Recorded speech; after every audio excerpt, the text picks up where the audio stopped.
Bonjour à tous, c'est Binet.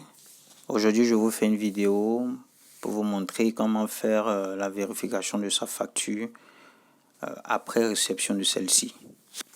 Alors, avant tout, je tiens à préciser quelque chose. Avant de faire la vérification d'une facture, il est conseillé de se rassurer que notre application Suivi Conso est à jour.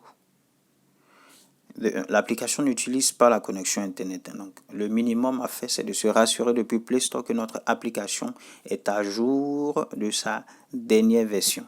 Okay? Une fois qu'on est rassuré que son application est à jour, il est possible de faire la vérification. Bien. Donc, voilà. Pour faire la vérification, on se rend dans la fenêtre Suivi local. Et ici, nous voulons faire la vérification de la facture qu'on a reçue pour ce compteur, le compteur maison. Okay? Donc, depuis le menu, je sélectionne ancienne facture. Et ici, j'ai besoin de deux éléments, c'est-à-dire la date de consommation due et la différence. Et ces deux éléments se trouvent sur notre facture. Voilà. Ces deux éléments se trouvent sur notre facture. Ici, nous avons consommation du 4e mois 2020. Et la différence, c'est de 284 kWh. Okay? Bien. Donc, ces deux éléments sont les éléments qui nous concernent. Donc, le 4e mois 2020 et la différence, c'est 284. Et le but, c'est quoi? C'est de vérifier si notre facture est effectivement de 28 885. Donc, bien. Donc, je rentre ces deux informations. Donc, la consommation du 4e mois 2020 et la différence est 284. Et dès que j'ai ça, je valide. Une fois que c'est validé, alors voici les détails.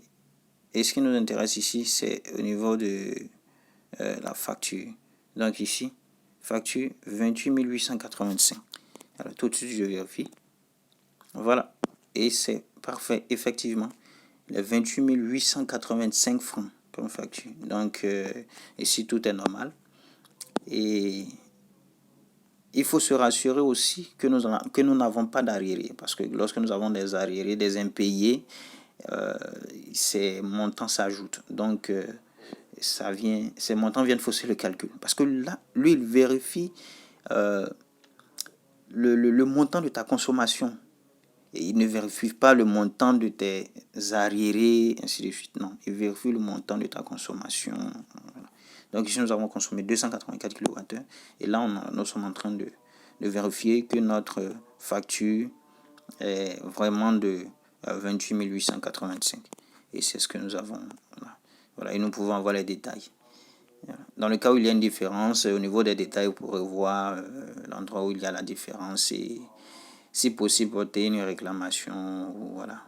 Ou se rassurer que voilà, nous avons vraiment bien renseigné les informations de notre compteur. Parce que c'est ça. Si vous avez mal renseigné les informations de votre compteur, vous pourrez suite à une vérification voir qu'il y a une différence. Voilà. Donc, il y a plein de paramètres. Donc, voilà.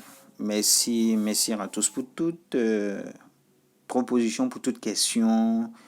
Voilà. Vous pouvez mettre la question en commentaire. Ou vous pouvez l'envoyer par mail ou au service